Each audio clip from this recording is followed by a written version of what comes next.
A Thai girl, a golden buzzer, and the moment the world stopped listening to labels. Have you ever wondered how long it takes for someone the world has never heard of to make millions of people stop and listen? Not because of where she comes from, not because someone famous introduced her, but simply because the moment she begins to perform, people realize they are witnessing something they cannot easily ignore. Welcome to Choice Defines You by สถานีหยุดพักคลายเหนื่อย Because every choice tells the story of who we are. Today, we are talking about Nene Royal, a 16-year-old artist from Thailand, whose journey on America's Got Talent has become far more than a story about a talented young singer receiving a golden buzzer. Because if we look beyond the gold confetti, beyond the cheering audience, and beyond the headlines, there is another story underneath it all. A story about preparation, identity, courage, and the difficult decision to remain yourself when the whole world is watching. Nene Royal did not begin her journey on one of the biggest entertainment stages in the world. Before the cameras, before the judges, before the bright lights, and the enormous audience, she was building her experience in much smaller places. She performed music, she practiced, she played guitar, she created and shared her work. And little by little, she built herself as an artist. That is an important distinction, because when the world suddenly discovers someone, it often looks like success happened overnight. But almost nothing truly happens overnight. What the world sees in one dramatic moment is often the result of hundreds, or even thousands, of ordinary moments that nobody ever noticed. The practice sessions, the mistakes, the performances in front of people who may have walked away without stopping, the days when there was no applause, the days when there was no guarantee that any of it would lead anywhere. And then, one day, a much bigger door opens. For Nene, that door was America's Got Talent. In her audition, she performed Zombie by the Cranberries and immediately captured attention with her powerful voice and distinctive rock energy. But that was only the beginning. She returned in the judges' callbacks with Hysteria by Muse, once again demonstrating that she was not simply a contestant who had delivered one memorable performance. She was building a pattern of artistic choices, a pattern of musical identity, and a pattern of refusing to take what appeared to be the easiest route. Eventually, she reached the live shows. And then came the quarterfinals. This time, she chose Black Hole Sun by Soundgarden, and that choice alone tells us something important. Black Hole Sun is not a song that allows a performer to hide. It carries a strong identity, it carries history, and for many rock fans it carries the memory of Chris Cornell, one of the most distinctive voices in rock music. When an artist performs a song that people already know and deeply associate with another legendary artist, comparison becomes almost unavoidable. So what do? Do you try to imitate the original? Do you try to reproduce every sound exactly as people remember it? Or do you take the risk of making the song your own? That is where Nene's performance became particularly interesting. She did not appear to be trying to become Chris Cornell. She stepped onto that stage as Nene. The song became a space where she could express her own musical personality. Her vocals carried intensity. Her guitar was not simply an accessory. It became part of the performance itself.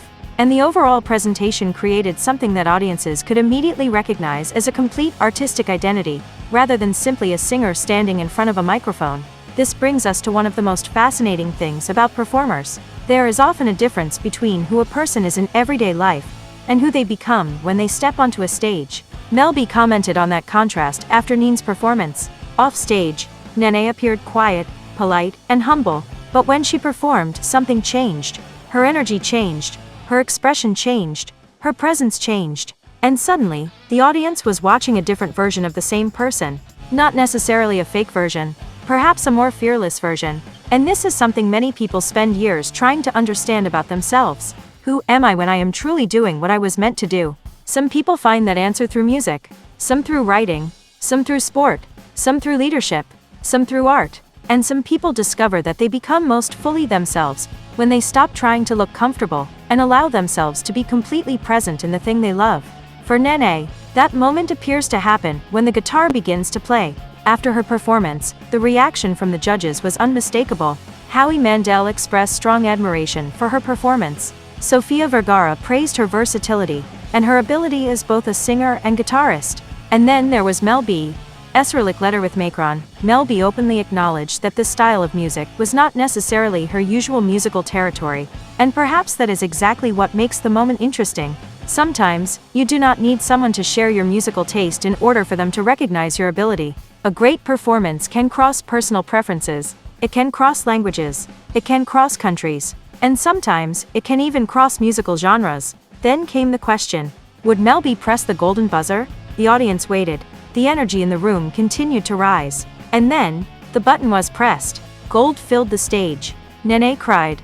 And in that moment, surrounded by confetti and emotion, she embraced her father. For many viewers, it was a beautiful television moment. But perhaps it was more than that. It was the visible ending of one chapter, and the beginning of another.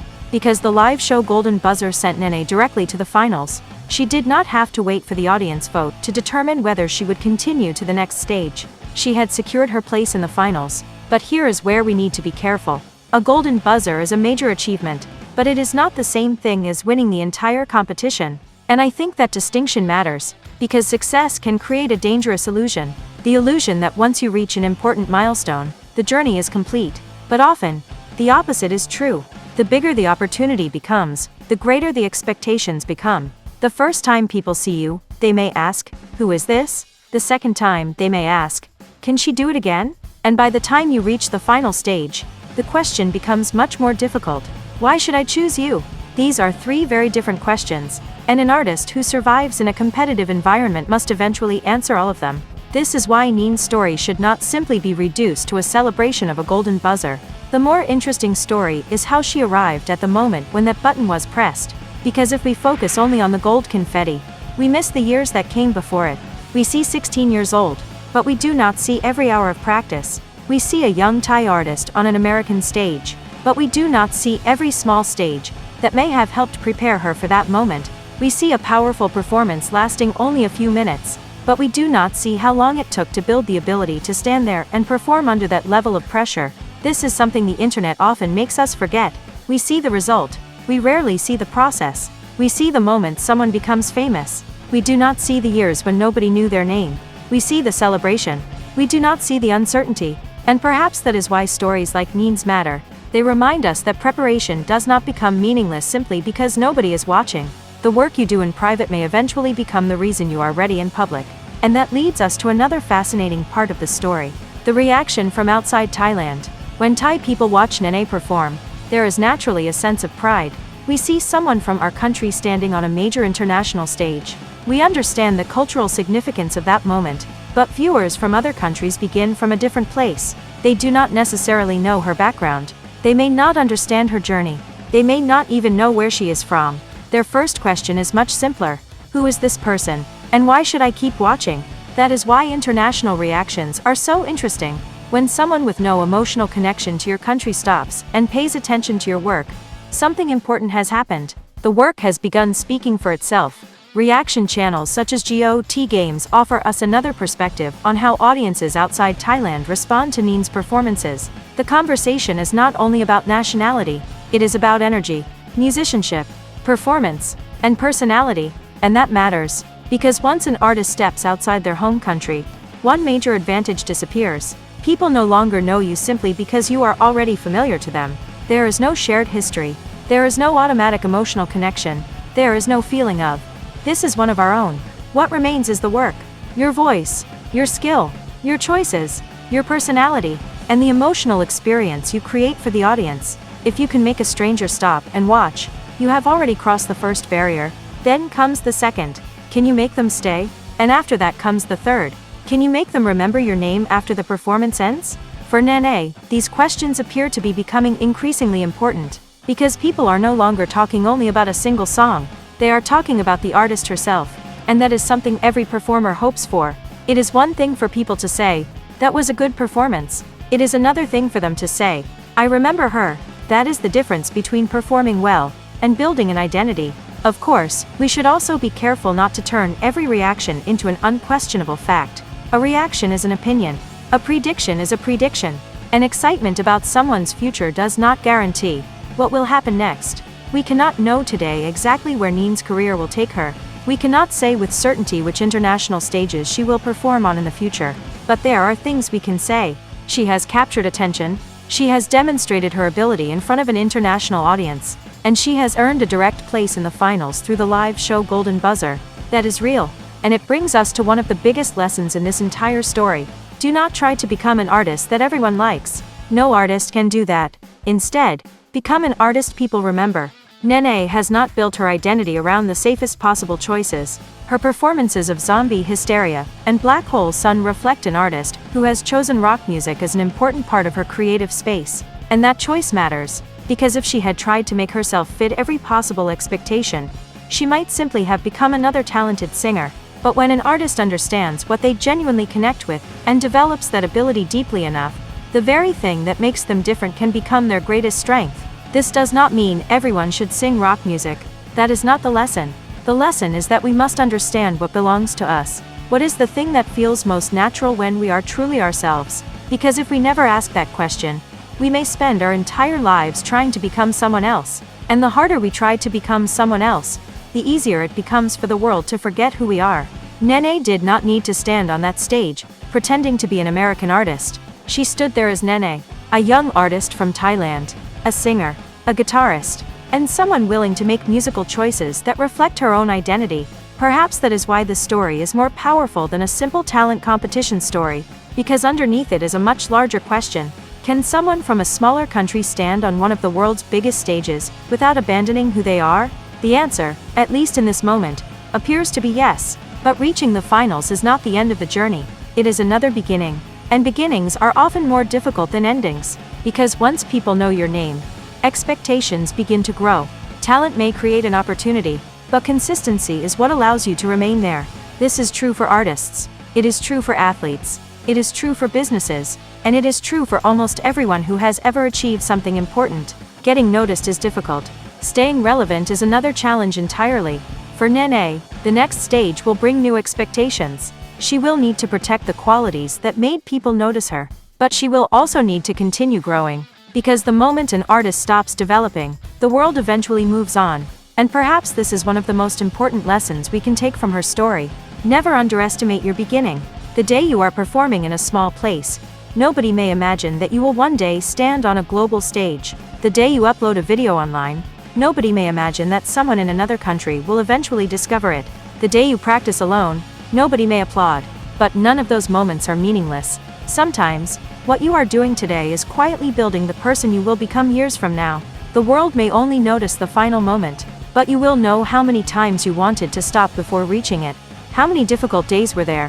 How many times did you doubt yourself? How many times did you wonder whether anyone would ever notice? And how many times did you continue anyway? That is why, if you are doing something today and nobody seems to see it, do not immediately assume that it has no value. Perhaps you are still building. Perhaps the world simply has not reached the moment when it is ready to see what you have been preparing. Nene's journey gives us a powerful image of that possibility. From smaller spaces in Thailand, to America's Got Talent, from Zombie in the audition, to Hysteria in the judges' callbacks, and then to Black Hole Sun in the quarterfinals. From the sound of a guitar on stage to gold confetti falling from above. But if we look beyond the spectacle, perhaps the golden buzzer is not even the most important part of the story. Perhaps the most important part is what happened before it. The years of preparation, the courage to choose an identity, the willingness to perform without knowing what the future would bring, and the decision to keep going. Music does not need one language. Emotion does not need a dictionary. And genuine ability can travel across borders when it is expressed clearly enough. Today, Nene is not walking into the finals carrying only her own name. She is also carrying a story, the story of a young artist from Thailand who stepped onto a stage that once seemed very far away. And whatever happens in the final result, one thing has already changed. People who had never heard her name before now know who Nene Royal is. So perhaps the most interesting question from this point forward is not simply whether she will win. Of course, winning matters. But another question may matter just as much. What will she do with the door that has now opened? Because sometimes a golden buzzer is not the end of a dream. Sometimes, it is simply the sound of a much larger door opening. And once that door opens, another question remains. How far are you willing to walk through it? For Nene, the finals are now ahead. The final answer has not yet been written. The stage will decide part of it. The audience will decide part of it. And her future choices will decide much more. But for the rest of us watching from outside that stage, there is already something worth learning. Do not wait for someone else to give you permission to become yourself. If you know what you love, practice it. If you know what you can do, develop it. And if nobody sees you yet, do not stop simply because there is no applause. Because sometimes, the only person who sees you before the world does is you. And sometimes, that is enough to keep moving. This is the story of Nene Royal, a young artist from Thailand, a guitarist, a singer, and now, a finalist on one of the world's most recognizable talent stages. But perhaps the real story is larger than one competition. It is a reminder that the success we see in one night may have been built through thousands of days that nobody ever noticed. So do not judge your value simply because the world has not seen you yet. You never know which day may become the day when a larger door finally opens. And when that day comes, the question will not be whether you were lucky enough to find the opportunity. The real question will be this: were you ready when it arrived? Because opportunities may appear in a moment, but readiness is built over time. You're listening to Choice Defines You by สถานีหยุดพักคลายเหนื่อย because every choice tells the story of who we are. Thank you for listening.